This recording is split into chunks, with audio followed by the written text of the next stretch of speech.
to follow health safety guidelines on the road.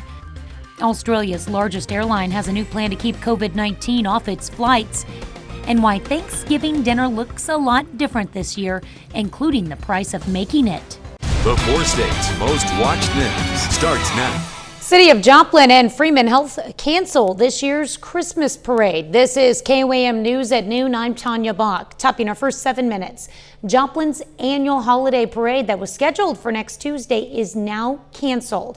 According to a press release from Freeman, both the hospital and the city jointly decided it was in the best interest of public safety for the community to cancel this year's celebration. The parade had already been modified and turned into a reverse parade where the floats and participants are stationary and the spectators drive through. Well, nearly 48 million people are expected to hit the road for the Thanksgiving holiday, and because of COVID-19, that's a 10% drop from most years. Now, if you choose to travel this holiday season, the CDC urges you to follow safety precautions.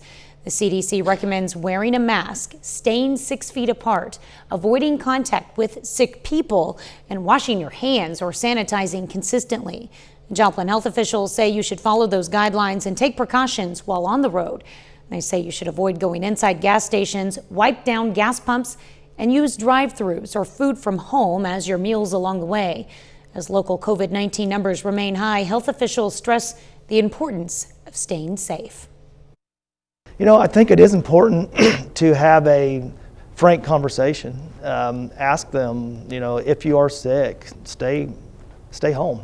You know, don't put the expectation and the pressure on individuals. You know, it's okay. You know, if you're not feeling well, it's okay. You can stay home. You can find the CDC's guidelines for travel during Thanksgiving, along with questions to ask family members, on our website at KOAMnewsnow.com. Well, as the race to roll out a vaccine for the coronavirus shifts into high gear, travel companies are looking to see how the vaccine could affect their bottom line. CBS's Tina Kraus joins us with one international airline's controversial idea. Australia's largest airline has a new plan to keep COVID off its flights. No vaccine, no boarding pass. We will ask people to have a vaccination before they can get on the aircraft. Qantas CEO Alan Joyce says once a vaccine is widely available, it's a must-have for all international travelers. What we're looking at is how you can have a vaccination, a passport, an electronic version of it that certifies what the vaccine is it acceptable to the country you're traveling to. Some flyers are on board with the idea. If I have to see my grandparents and stuff like that, I would take the vaccine. Yes, I would, definitely. Yeah. But Qantas is facing backlash for the mandate on social media, with some calling on people to boycott the airline. A UK travel agency tweeted they'll stop selling Qantas flights. Qantas believes other airlines will eventually follow its lead, as governments around the world are likely to require vaccinations as a condition for lifting quarantine requirements for travelers arriving from other countries. Tina Kraus, CBS News, London. Australia has imposed some of the most severe border restrictions in the world since the pandemic began. It has closed its borders to most international visitors and allowed its own citizens to travel internationally only under special circumstances. Well, it's a rather cold and cloudy morning across the 4 states. Michael Hayslip joins us with a first look at what's to come. You know, just coming off of that package right there, let's remember Qantas is yet to have a fatal in the jet propulsion age. Doing something right. Pretty amazing, yeah. Amazing safety record that they have. All right, Tanya, our Skywatch storm tracker. As far as everybody out of the eastern portion of southwest Missouri, where I say it's just about to begin, well, out to the west and down to the south, it has been a morning-long affair. We are now picking up a line of very heavy rain that stretches from Tulsa up through Independence and is making its way toward Chanute right now. That is with the lightning tracker on, however, so we've been able to kind of avoid any rumbles of thunder and lightning that this thing had earlier. You see the rain coming down from the Freeman Health System sky camera in Joplin. 57 degrees and a little bit blustery out there. It's been coming in 15 to 20 miles per hour as our temperatures very widespread. Everything from the high 40s up in Yates Center and Iola to the high 50s, and not only in Joplin, but also throw Neosho and Carthage in there at 57 as well. Our weather trend here throughout the afternoon, it's not the temperatures that really affect us because that's rather seasonable. It is simply the precipitation, because look at this. Even in the nighttime hours, we continue to roll through. I've been eyeballing this one band right here that really lasts from about 10 o'clock to midnight as some of the hardest rain that we'll see into Wednesday morning. But the nice thing is we will get a peek of some sunshine on Wednesday. Cooler temperatures. But look at this Thanksgiving we're setting up for. High around 63 degrees and mostly sunny skies. Coming up here in just a little bit, Tanya, we'll take a look at how much rain we've already picked up and also, too, how much we can expect before Wednesday rolls around. All right, a lot to talk about. Thanks, Michael. Authorities released the name of the suspect and victim in a weekend shooting death in McDonald County. The prosecutor's office charged Shontavion Thomas of Knoll, Missouri, with second-degree murder. Thomas is accused of shooting and killing Jonathan Arianos of Knoll at a Knoll apartment complex Sunday morning. An event that quickly became a tradition has this year become even more important as small businesses try to finish out a rough 2020. KOAM Zach Dodge gives us a look at the impact of Small Business Saturday in Pittsburgh. Sunglasses, flannel, and, manly stuff. Quality and classic, kind of timeless looks and apparel at accessible price points. Davey Froman opened Miners in Monroe almost 2 years ago on Small Business Saturday and credits his success to the support of the community. A weekend that could be as busy as what this coming weekend is can carry a lot of small businesses for a long time. Now his sister Darcy Schultz is following in his footsteps, opening a business next door. It's so special to be right next door to him. She's pushing to open Books and Burrow on Small Business Saturday as well to take advantage of the boon in business. Just to be a small business in this time with everything going on with COVID and that poses its own challenges. But I think it's important that the community sees that people can rise above. And those are just 2 of the 27 businesses that will be offering great deals during the event that pushes residents to shop local. It's just a really exciting day where you can get some great deals, get a jump start on your holiday shopping, but support your local community in the meantime. Support that all of them are depending on after a year that's been tough for everyone. We want our small businesses to survive.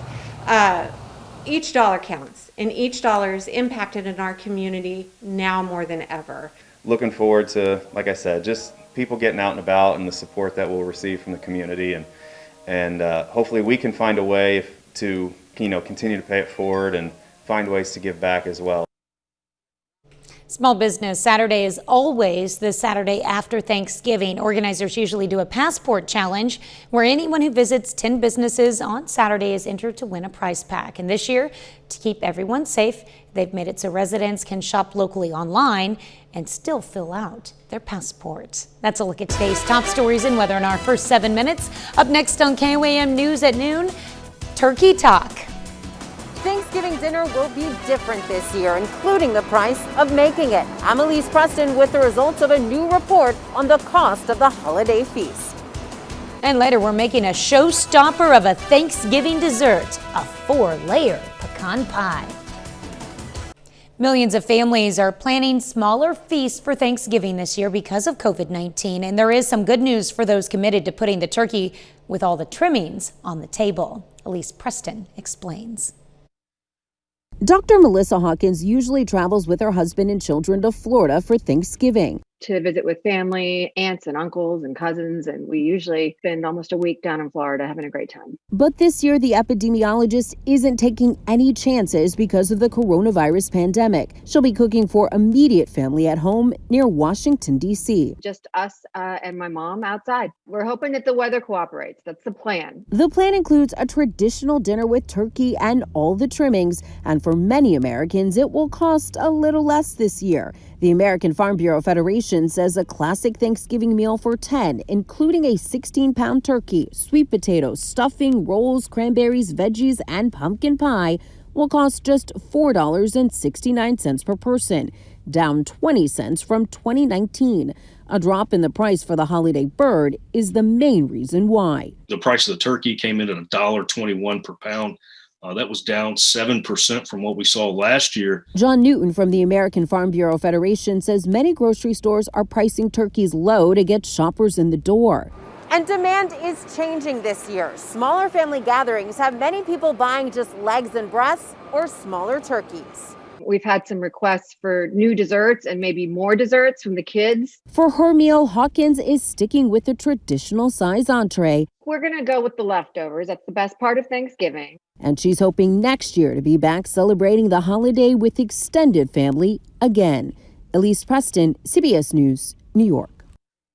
The American Farm Bureau Federation's prices based on more than 230 cost surveys completed by shoppers in all 50 states. Still to come on the KOAM News at Noon, Mr. Food. With Thanksgiving upon us, we're sharing a dessert that promises to be a real showstopper. Sounds too good to be true, doesn't it? But it's not. But first, Michael Hayslip returns with your complete holiday weekend forecast.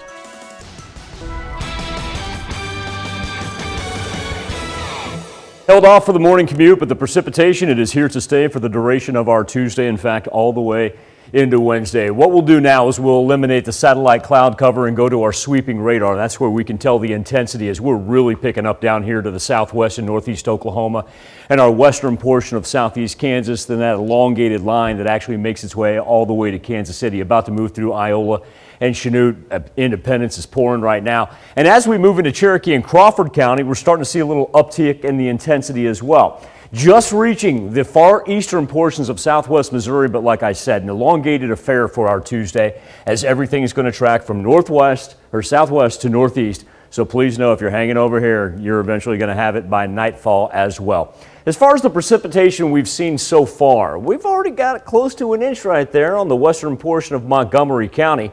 Just trace amounts really everywhere else. But here's the thing, like I said, if we're going to take this thing all the way into Wednesday, we're going to see easily that a half an inch to an inch and a half indicated in the blue. And then that streak you see right there, that's where we're going to see the harder rain tonight. And that could end up being anywhere from easily 1 3/4 up to 2.5 inches of rain. No flood warnings, watches, advisories. We managed to stay out of that for the time being. Live look outside of Television City with a rain-splattered camera. 57 degrees. Check out that wind still coming in from the south at 15 to 20 miles per hour. Temperatures kind of wide-ranging because we're still seeing some high 40s up in Iola and Yates Center compared to high 50s right there in both CJ and in Carthage. Big factor that we're going to see for today, it's the movement of the jet stream. Earlier this morning when we started the KOAM morning news, our trough was actually hanging over the Four Corners region. This thing is moving, and it is moving fast as it now kind of bottoms out right there in the panhandle of Texas. And so throughout the afternoon and evening, what it'll do is actually sweep down here, and by the time Wednesday morning rolls around, end up on the other side of the Ozarks. And that's why we're going to get some much needed rain for the most part. And it stretches all the way up on the other side of I-70 if you do have to be on the road. That's a matter of fact where they even have some flood warnings that'll persist into Wednesday, if not even Thanksgiving Day. Now, speaking of Thanksgiving Day, let's go ahead and fast forward because like I said, we know the rain is going to stick around. There is one band that I do want to point out because the models have been very consistent about this thing moving in later tonight, say about 9, 10 o'clock. And watch this thing form right here. I think that's going to have some thunder and lightning with it, and it's a heavy one, especially when you get on the backside of it. That's where we get that wind risk where we could see those 40-mile-an-hour gusts. But as it pushes out here on Tuesday night, we kind of get lucky. This wants to wrap back around us up into Kansas City. So Wednesday we begin to clear off a little bit, and we'll actually get a little sunshine, not a whole lot, but a little bit here by the time we close out Wednesday. Well, what does that mean for Thursday? Yep, you guessed it. Bye-bye, rain. You can take care of the East Coast for Thanksgiving. Watch how the Midwest just clears out. It's going to be absolutely gorgeous. And not only that, we're going to get some warmer temperatures than what we'd anticipate for the end of November, as we'll be up back into the 60s. And it's the anomaly on the 7-day, Tanya. It's the 160 that we have sitting out there. It's 50s for the rest, even with the sunshine. Thanksgiving's just setting up to be perfect. Yeah, you can't complain. Mild, 63. You said it best this morning. We're going to rock it this Thanksgiving. I did say we're going to rock it, along with a couple old man sayings thrown in there as well. Would you like me to repeat those? I don't remember. Yeah, what were they? Nah, yeah. Well, okay. We'll talk turkey later and okay. We'll discuss it. Good call. All right, thanks, Good Michael. call.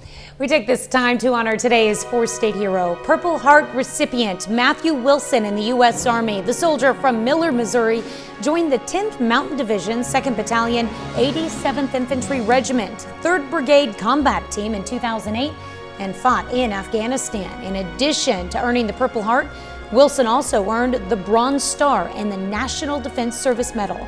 To Private First Class Matthew Wilson, we thank you, our four-state hero.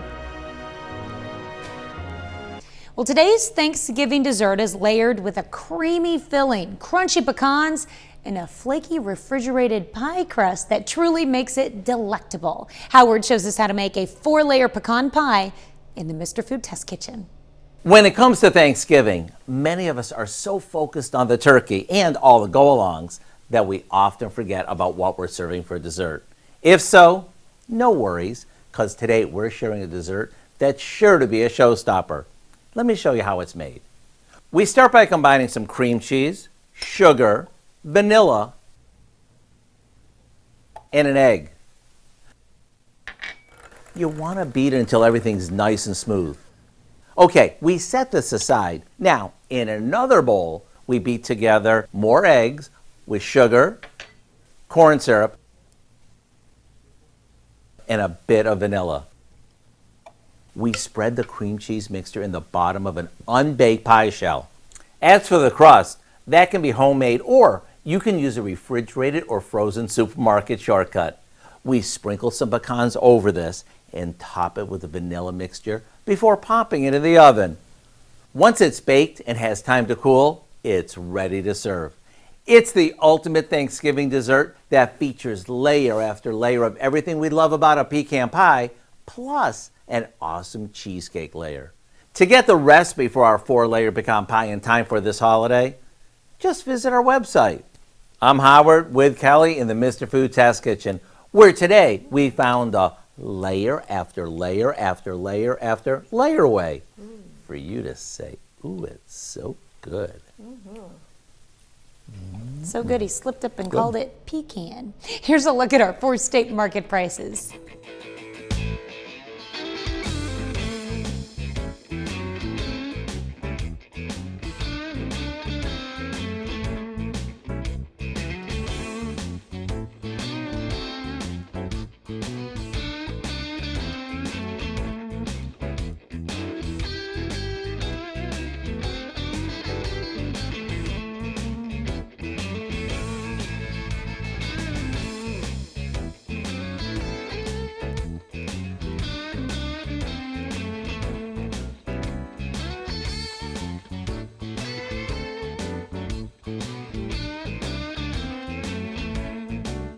Dreary Tuesday. Gonna rain all afternoon and evening and night long.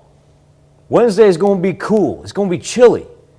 It's well worth the wait. Look at that Thanksgiving Thursday. Mostly sunny skies and highs in the 60s. Now over to Down with a look at what's coming up tonight at 5. I love the way you gave that forecast, Michael. Hey, fewer people are traveling this Thanksgiving holiday, and if they do, for a lot it's going to be by car. We're going to look at the incentive drivers have to hit the road. Plus, City of Joplin is hoping to begin a new holiday tradition with its holiday tree trail at Mercy Park. And we take a look at how local production companies are keeping up with the demands while maintaining COVID protocols and facing possible staffing challenges. Hope you join us at 5. All right, thank you, Dal. Thanks for joining us for KOAM News at Noon. We'll see you right back here at 5 o'clock.